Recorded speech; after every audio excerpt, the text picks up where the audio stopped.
सगळ्यांचं माझ्या यूट्यूब चॅनलमध्ये मनापासून स्वागत आणि सगळ्यांना आजच्या मकर संक्रांतीच्या खूप खूप शुभेच्छा. हे मकर संक्रांतीचे पर्व सगळ्यांच्या जीवनात खूप आनंद घेऊन येवो आणि मकर संक्रांत आणि एकादशी एकाच दिवशी आलेले आहेत. नवीन वर्षातला हा पहिला सण आहे आणि आपल्या बायकांचा तर सगळ्यात आवडता सण मकर संक्रांत. तर ना छोटासा व्हिडिओ मी पाहिला होता आणि डेकोरेशनसाठी जे काय साहित्य लागतं तेही माझ्याकडं होतं, म्हणून म्हटलं छोटंसं डेकोरेशन करावं.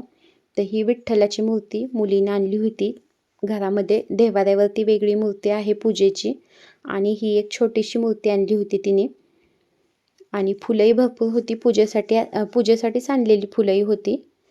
त्यामुळं मग हे असं छोटंसं डेकोरेशन केलेलं आहे.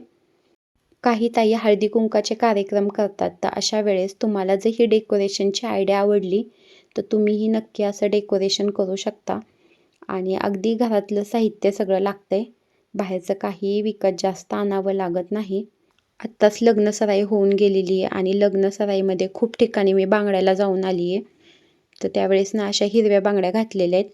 तर माझ्याकडे एवढ्या बांगड्या साठलेल्या आहेत आणि प्रत्येक वर्षी त्यात वाढतच जातात. आता हिरव्या बांगड्या मला वर्षभर पुरतील एवढ्या हिरव्या बांगड्या आहेत माझ्याकडं. तर ही अशी ना पूजा मी केलेली आहे. हे डेकोरेशन तुम्हाला कसं वाटलं ते मला नक्की सांगा. गव्हावरती हिरव्या बांगड्या किती सुरेख दिसत आहेत आणि आपल्याकडं भरपूर फुलं असतील, वेगवेगळ्या कलरची फुलं असतील तर आपल्याला छान असं डेकोरेशन करता येतो आणि वेळही वाचतो. कारण वेगवेगळ्या कलरची फुलं असतील तर ती दिसतातही आकर्षक दिसतात आणि पटकन होतं. रांगोळी जर काढायला येत नसेल, म्हणजे मला एवढी छान रांगोळी येत नाही, तर ज्यांना रांगोळी येत नसेल तर त्यावेळेस अशा डेकोरेशन केलं तर पटकन होतं. पण त्यासाठी भरपूर फुलं पाहिजेत. आणि झेंडूची फुलंही मी फोडून घेतलेली आहेत आणि गुलाबाची फुलंही अशी पाकळ्या करून घेतलेल्या आहेत. त्यामुळे त्या दोन्ही छान वाटत आहेत. विड्याच्या पानावरती पांढरी फुलंही छान दिसत आहेत, तर ती ठेवून घेतलेली आहेत. आणि अशी ही माझी विठ्ठलाची पूजा झालेली आहे आणि इथं घरामध्येही देवपूजा अशी करून घेतलेली आहे. आणि आज पुरणपोळीचा स्वयंपाक आहे, पण पालकाची भजी बनवायची. तर त्यासाठी आहे ना मी जे भाज्या लावल्या होत्या त्याच्यामध्येच हा पालक आलेला आहे. तर तो पालकही मी काढून आणलेला आहे.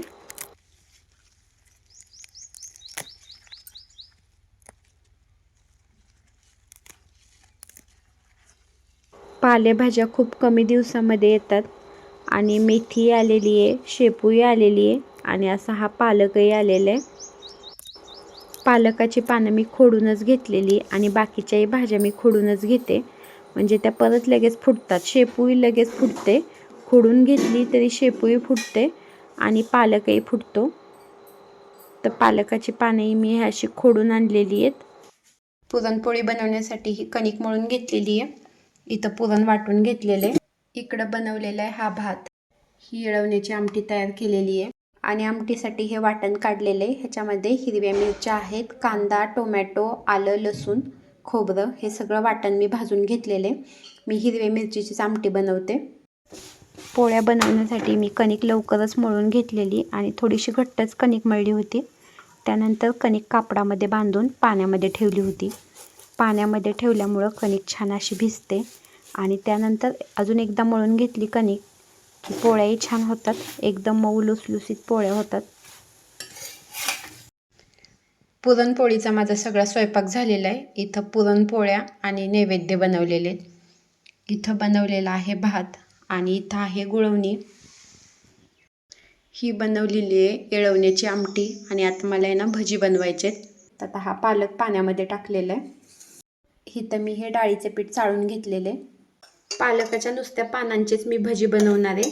तर त्यासाठी हळद टाकलेली आहे, ओवा टाकलेला आहे अर्धा चमचा, त्यानंतर हे अर्धा चमचा जिरं टाकलेले, हिरवी मिरची, लसूण, कोथिंबीरीची ही पेस्ट आहे तर ती टाकून घेतलेली आहे. हे 2 चमचे तीळ टाकलेले आणि आता हे पीठ भिजवून घेते. आणि शेवटी हे टाकलेले मीठ. हे नाचणीचे आणि ज्वारीचे पापड आहेत. पहिल्यांदा मी नाचणीचे आणि ज्वारीचे पापड तळून घेणार आहे. पालकाच्या आहे अशा अख्ख्या पानाची मी भजी बनवणार आहे. तर त्यासाठी ना छोटं पान घेतलेलं आहे आणि असं पिठामध्ये बुडवून घेतलेलं आहे.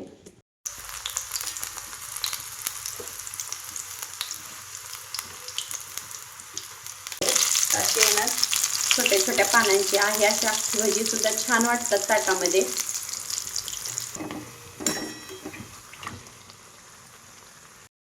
ह्या वेळेस 3च्या पुढं ववसायचं आहे, म्हणजे 3:06 ते 6:20 ववसण्याचा टायमिंग आहे. आणि आत्ता 3 वाजलेले आहेत आणि आता मी निघालेली आहे गावामध्ये. हा खण घेतलेला आहे. तिळगुळाची वडी घेतलेली आहे, हळदी कुंकू आणि देवाला नैवेद्य दाखवण्यासाठी घेतलेले आहेत.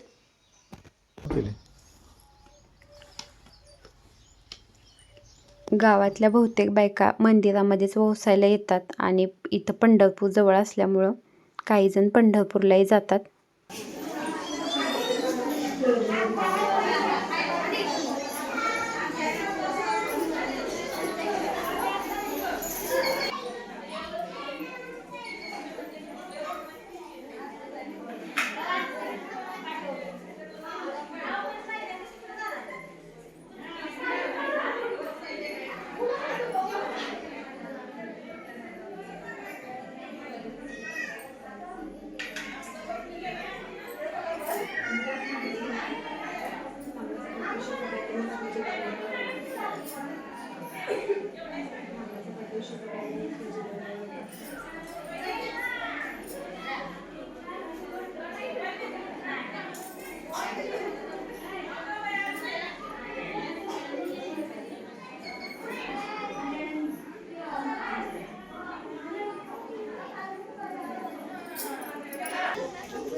संक्रांतीच्या दिवशी वाण झाकलेला असतो आणि तिळा तांदळाने एकमेकींना ववसतात आणि देवीलाही तिळा तांदळानेच ववसतात.